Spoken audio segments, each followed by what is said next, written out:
Neymar আবারও ফিরে এসেছে। ফ্লামিঙ্গোর বিপক্ষে আজকে ম্যাচে অসাধারণ পারফরমেন্স করেছে নেইমার জুনিয়র। নেইমারকে নিয়ে আসলে কথা বলতে হয়, কারণ আসলে নেইমার আজকে যে খেলাটা দিচ্ছে আসলে অনেক ভালো লেগেছে নেইমার খেলাটা। এন্ড সবচেয়ে বিষয় হচ্ছে নেইমার জুনিয়র আজকে ফ্লামিঙ্গোর বিপক্ষে 90 মিনিটই হচ্ছে আপনার মাঠে ছিল, এন্ড 90 মিনিট খেলেছে, একটি গোল দিয়েছে, পাশাপাশি ইনজুরি ছাড়াই মাঠ ফিরেছে। সবচেয়ে দেখার বিষয় যে নেইমার জুনিয়র হচ্ছে ইনজুরি ছাড়াই আজকে হচ্ছে মাঠ থেকে বের হয়েছে, এন্ড আগামী ম্যাচের জন্য নেইমার জুনিয়র প্রস্তুত। ইনজুরি ছাড়া আজকে হচ্ছে নেইমার মাঠ ফিরেছে, এটাই হচ্ছে সব দেখার বিষয়।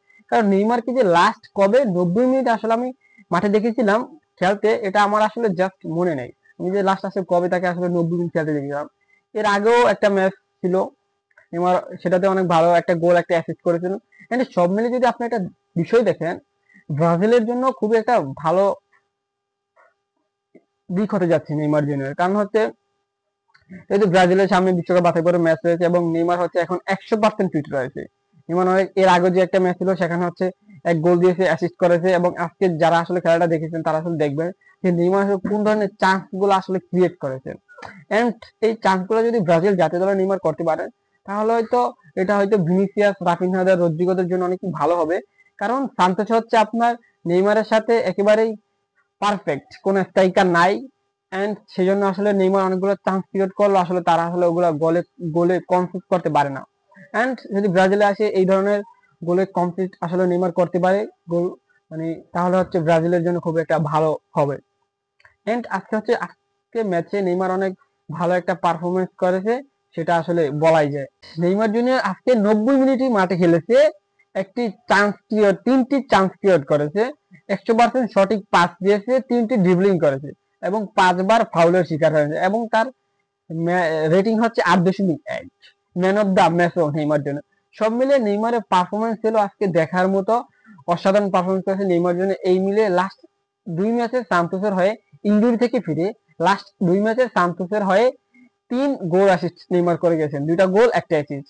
তো সব মিলে নেইমার অনেক ভালো একটা ফুটবল খেলছে। এন্ড এই ফুটবলটা যদি নেইমার এখন ধরে রাখতে পারে, যদি কোনো ইনজুরিতে না পড়ে, তাহলে আগামীতে তাকে হয়তো ব্রাজিল জাতীয় দল আমরা দেখতে পাবো। এন্ড অনেকদিন পরে আসলে তাকে ব্রাজিল জাতীয় দলে দেখার স্বপ্নটা আসলে ব্রাজিল ফ্যান হিসাবে আমার মতো আরো অনেকেই, লাখো ভক্ত রয়েছে যে আসলে তারা হচ্ছে নেইমারকে তারা আসলে ব্রাজিল জাতীয় দলে দেখতে পারবে। এন্ড নেইমারকে লাস্ট কবে আসলে এরকম একটা ফুটবল খেলতে দেখছি এটা আসলে বলাও যাবে না। যে লাস্ট 84 মিনিটে এসে ফ্লামিঙ্গোর বিপক্ষে 1-0 গোলের জয় আজকে পায় নেইমার ক্লাব সান্তোস। এন্ড ফ্লামিঙ্গোর দলটা কিন্তু অনেক স্ট্রং একটা দল। যারা আসলে ক্লাব বিশ্বকাপ দেখেছেন, এই ক্লাব বিশ্বকাপে ফ্লামিঙ্গো অনেক ভালো একটা পারফরমেন্স করেছে। তো ফ্লামিঙ্গো মতো একটা দলের বিপক্ষে 1-0 গোলের জয়, এটা সান্তোসকেও আজকে অনেক বেশি একটা উৎসাহ দিয়েছে, এবং সান্তোস ক্লাবের জন্য হয়তো অনেক ভালো একটা দিক ছিল আজকে ম্যাচটা উইন হওয়াতে।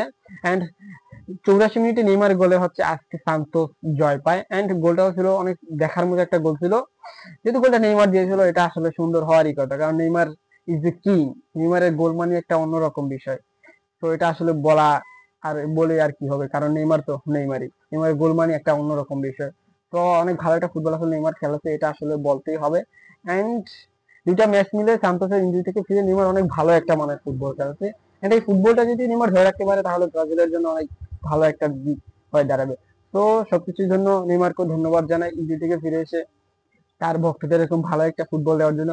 এন্ড নেইমার ইনজুরি ছাড়া আজকে মাঠেই পেয়েছেন, এটা থেকে আসলে গুড নিউজ এখন আর হইতে পারে না। এটাই সবচেয়ে আমার কাছে ভালো লাগতেছে এখন, ইনজুরি ছাড়াই নেইমার আজকে হচ্ছে আপনার 90 মিনিট ফুটবল খেলেছে। ইনজুরি ছাড়াই নেইমার আজকে 90 মিনিট ফুটবল খেলেছে, এটাই অনেক, মানে এর থেকে খুশির খবর এখন আমার আর লাগতেছে না, কারণ ইনজুরি ছাড়া হচ্ছে নেইমার আজকে মাঠ থেকে চেয়েছে, এটাই আসলে অনেক ভালো একটা দিক। তো আগামী ম্যাচের জন্য নেইমারের জন্য অভিনন্দন রইলো।